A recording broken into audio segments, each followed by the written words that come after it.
দেশে যখন সমাজের নানা স্তরে অধিকার ও স্বাধীনতার প্রশ্ন উঠছে, তখন এক নতুন আলোচনা ছড়িয়ে পড়েছে সামাজিক যোগাযোগ মাধ্যমে। বৈষম্য বিরোধী ছাত্র আন্দোলনের অন্যতম আহ্বায়ক এবং জাতীয় নাগরিক কমিটির মুখ্য সংগঠক সার্জিস আলম হঠাৎ করে মুসলিম নারীদের নিকাব পরা নিয়ে প্রশ্ন তুলেছেন।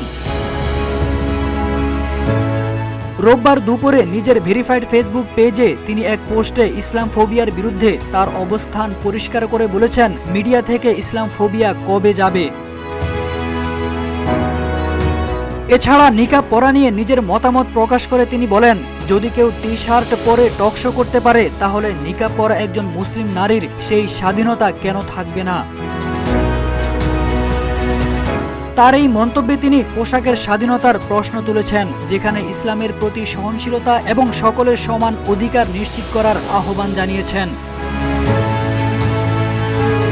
তিনি উদাহরণ দেন রাজপথের সহযোদ্ধা নাফিসা ইসলামকে, যিনি নিকাব পরেও খুনি হাসিনার বিরুদ্ধে সংগ্রাম করেছেন। এমন প্রেক্ষাপটে তার প্রশ্ন, নিকাব পরেও যদি রাজপথে লড়াই করা যায়, তাহলে টক শোতে অংশ নিতে কেন নিষেধাজ্ঞা।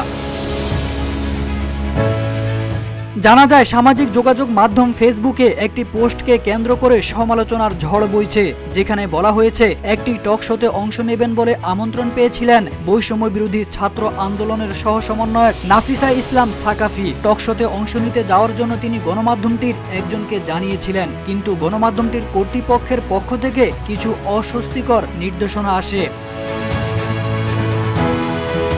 নাফিসা ইসলাম জানান, আমি নিকাব পরে টকশোতে অংশ নিতে চাই, তবে তার এই কথা শোনার পরেই জানিয়ে দেওয়া হয় নিকাব পরা অবস্থায় টকশোতে অংশ নেওয়া সম্ভব নয়। তারপর নাফিসা মাস্ক পরে টকশোতে অংশ নেবেন বলে সিদ্ধান্ত নেন, কিন্তু কর্তৃপক্ষ তাকে সেদিনের টকশো থেকে বাদ দিয়ে অন্য কাউকে আমন্ত্রণ জানায়।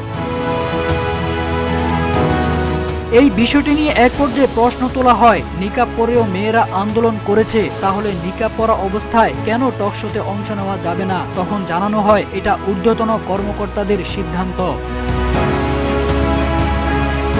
পরবর্তী পোস্টে নাফিসা ইসলাম জানান, গণমাধ্যমটি থেকে নিকাব পরে টক শো করা যাবে বলে জানানো হয়েছে, তবে অফিসিয়ালি ক্ষমা চাইতে হবে বলে জানান তিনি। ক্ষমা না চাইলে ব্যক্তিগতভাবে গণমাধ্যমটির কোনো টকশোতে অ্যাটেন্ড করবেন না জানিয়ে নাফিসা বলেন, বাকি সমন্বয়করা এবং বৈষম্য বিরোধী ছাত্র আন্দোলন তাদের অবস্থান ক্লিয়ার করবেন।